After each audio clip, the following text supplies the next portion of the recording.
Welcome to Straight Talk. I'm Eugene Chan. Our guest this evening is the Secretary for Labour and Welfare, Mr. Chris Sun. Mr. Sun has been with the government service since 1994, serving in various bureaus and departments. He was the Deputy Secretary for Food and Health, Financial Services and the Treasury, and then Commissioner for Labour in 2020 before being appointed to lead the Bureau of Labour and Welfare. Welcome, Chris. Thanks, Eugene, for having me. Secretary, we know that Hong Kong has always been known to be a very good place to work in because we have a very safe city. We have a very strong sense of rule of law. There are plenty of opportunities in Hong Kong. And more importantly, we are a very convenient city.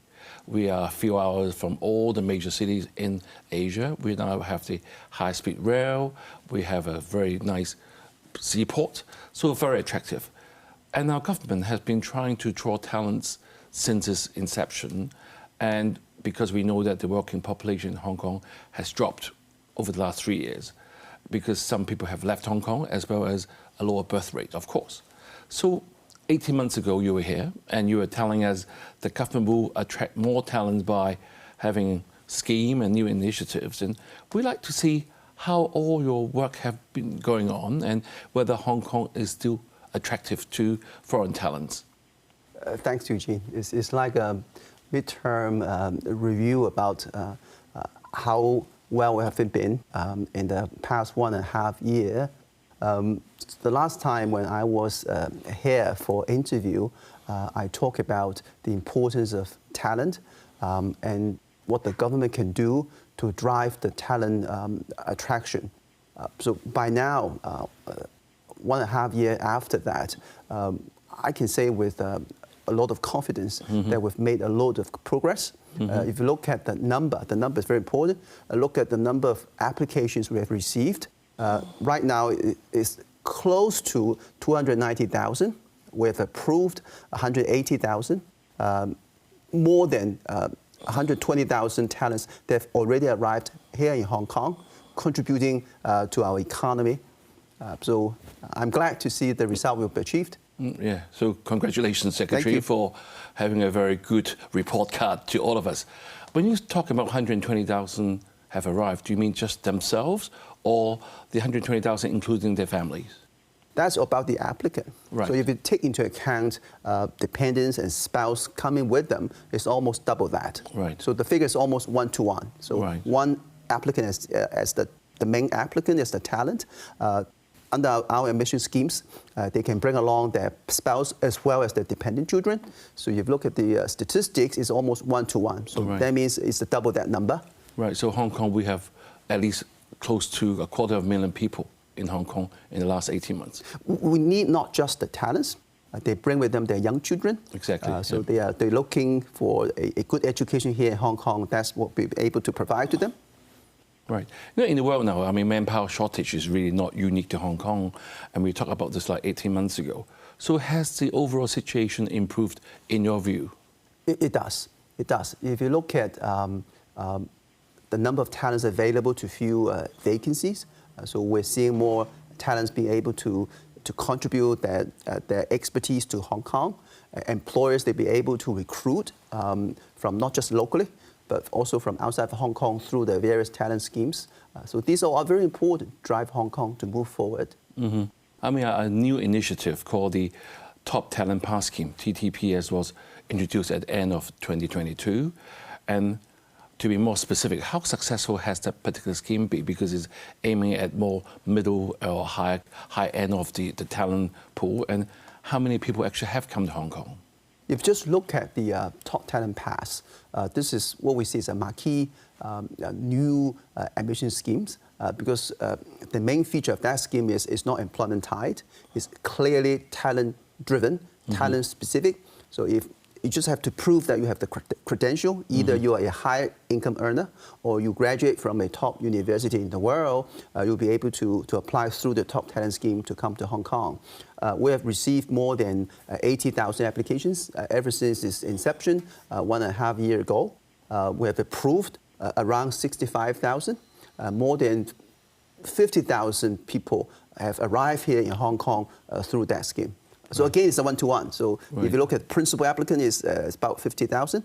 Then they will bring with them almost is one-to-one with their spouse and dependent children. Right. So we're talking about for that scheme alone, it's 100,000 people coming to Hong Kong. Well, I'm sure the viewers will be very happy to sort of listen to your reminder again. It's not employment tied. So that means if we have friends or relatives that are of higher caliber, they can apply to Hong Kong and let's come here first, and then they can slowly look for the work they will aim for, isn't it? Yeah, but the idea is, of course, for the first application, they don't have to have an employment here in Hong Kong.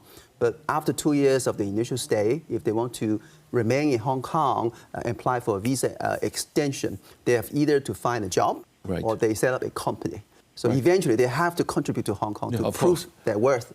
But what I mean is much easier. I mean, the hurdle is much lesser. I mean, they can just come here and then start looking for what they're looking for. Right, because the purpose to create a large enough talent pool so employers can just pick and choose, and they can also create among themselves, because they are not just here to look for jobs. Many of them, they're entrepreneurs. Right, they can have startups here. So how many actually stayed on? Do we have the figures? We have just completed the first round of a very intensive online survey because we believe in evidence, believe in the data. So we asked the first batch of newcomers to Hong Kong. If based on that, more than half they've already found a job here in Hong Kong. More than 40% they're staying in Hong Kong, and almost 90% say they want to come to Hong Kong within a year. Right. So there's a very, very big draw of Hong Kong in attracting them going here. Right. I believe you also have a Hong Kong talent engaged to sort of assist them to integrate even better in Hong Kong. Is that true? This is what we call a one-stop shop. Right. So apart from having all the schemes available, once they come to Hong Kong, even if they are talents, they have the money, they have the resources, they have the good education, still coming to a city new to them, it's not easy for them to get integrated in Hong Kong just within a very short time. Right. So having a talent engaged office where they can contact, and we have a increasing partnership network. So through the partnership network, they can get all the information and also support, either as accommodation, education, or even finding a job. So Chris, I'm sure the viewers are going to ask you, we know that we have also have a bit of shortages in the age group of workforce from 20 to 29. Is there anything the government is doing to sort of encourage this more people to come in that age group? Yeah, exactly. If you look at the profile of people coming through the top talent schemes, they are exactly the talents we need, because more than a third, they're below the age of 30. Very young. Really? Oh, yeah. Very encouraging. 2/3, they're below the age of 40. Right. More than 95%, or around 95%, they're below the age of 50.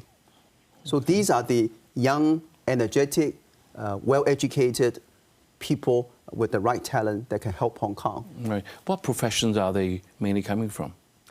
We also asked about the employment categories. So roughly, based on our first round of survey, about a third, they are in the finance sector. So it comes as no surprise to us, because we are an international financial city. Around 18% they are engaged in innovation technology. Another 18% they are in commerce and business. So these are all the major sectors of our city. Right. And also maybe it's a good point that you can tell the viewers, because they have been saying that a lot of the newcomers are having a very strong mainland background. Maybe you can tell the viewers, where are they mainly from the mainland, or they're from overseas? Of course, if you look at where they're coming from, look at their passport, the majority they're coming from the mainland. But if you look at the education, many they are receiving education either in the US or in Europe, mainly in the UK. So we are really drawing a good mix of talent with an international perspective and the right education. Right, and also I read that you have a visa scheme for mainland talent, mainly for the GBA, the Greater Bay Area, and now being extended to those in Beijing and Shanghai. Can you comment on the impact of this new initiative? This is what our country is doing. So they allowed a defined type of talents to come to Hong Kong for a short-term stay. So they expand that. It started with the GBA city. Now it has been expanded to Shanghai and also Beijing. So that means more people in the mainland that can come to Hong Kong through their short-term stay. And their stay in Hong Kong is also been extended. They can stay for a longer time. Right. I'm going to ask you the last question before the break. We often compare Hong Kong with Singapore, and we know that Singapore is always also needing to get talents.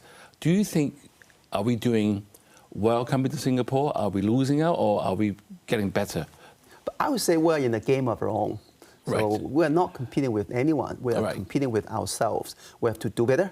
Because if you look at Hong Kong, we have all the qualities to be the top leader in the field of talent attraction. All right. Let's take a break now, but viewers, stay tuned. We will be right back.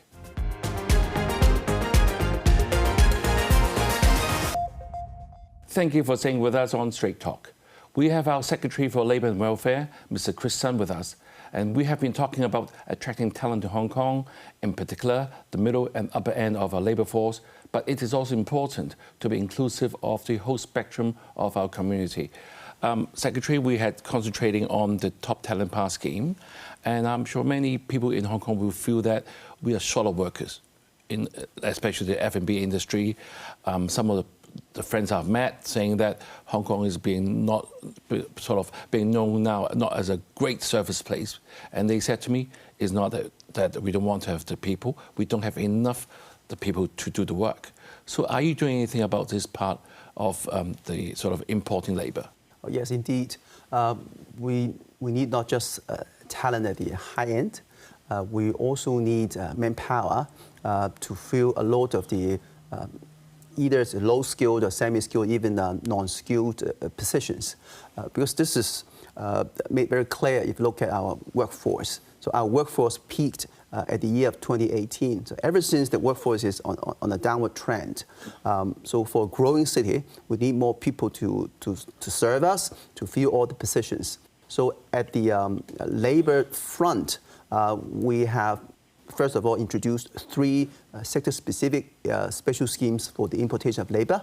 They cover construction, the aviation and transport, and also the care workers. We also have a general schemes now that we call the Enhanced Supplementary Labor Scheme.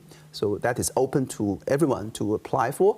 So we have received by now around, if in terms of headcounts, the application is around 40,000. Half is from the catering, what is the F&B industry. So we have approved by now around 8,000.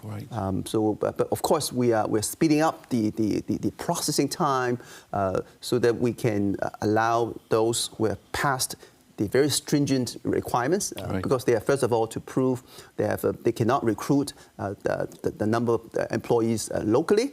They have to go through a 4-week local recruitment process, and then we have to vet to make sure that they meet all the criteria, and then we'll give them the quota, and then they can start to recruit from the outside through the importation of labor schemes. Right, so thank you very much for this good piece of news, because looks like we can be able to stay in the restaurant a bit longer than closing at 9 o'clock, because a lot of restaurants are not having enough waiters or waitresses. We have to make sure that we provide the best service. So to be able to provide the best service, of course we need people, and of course people, they are well trained, so we're working together. Right, and also under your auspices, we are going to have the inaugural Global Talent Summit actually starting today.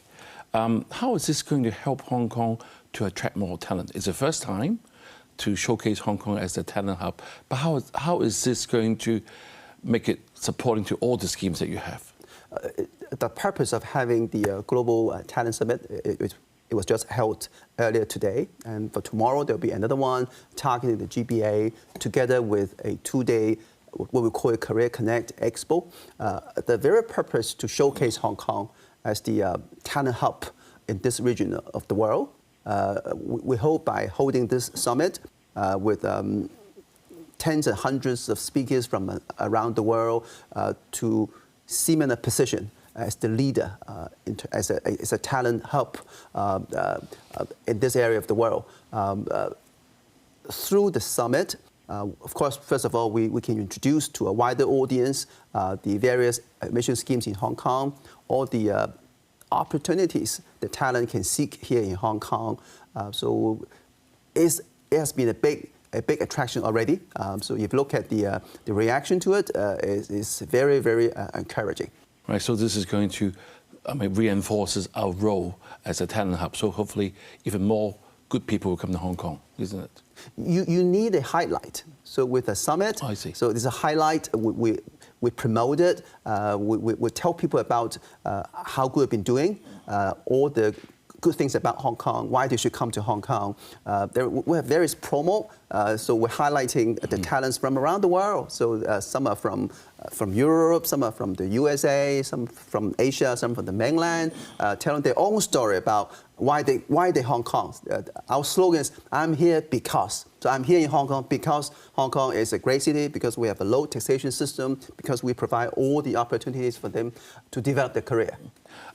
So far we have talked about attracting talents because, as we said earlier in the show, we have lost a bit of the working population. Now we are gradually building up with the momentum, with the top end, middle end, even the workers you mentioned. But how about our local talents? I mean, we must not forgotten about them. How are you going to nurture and retain them to stay in Hong Kong? They are the key. So local talents are the key to us. So if you look at our investment and education, it's huge and ever growing. We have some of the best universities in Asia. Many are top-ranking universities. We also invest a lot in terms of retraining, vocational training, and also just continuing education. So we're sure that our first priority is to nurture and grow our local talents.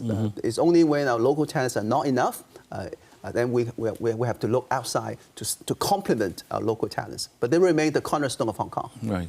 So, Secretary, we had the CEO of Hong Kong Tramways here 2 weeks ago, and then he said to me that there's a shortage of skilled technicians who sort of even maintain the trams because a lot of the technicians are getting age with time.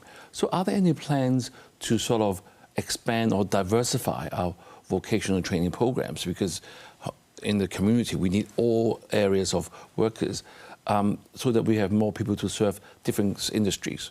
Do you have any plans for that as well?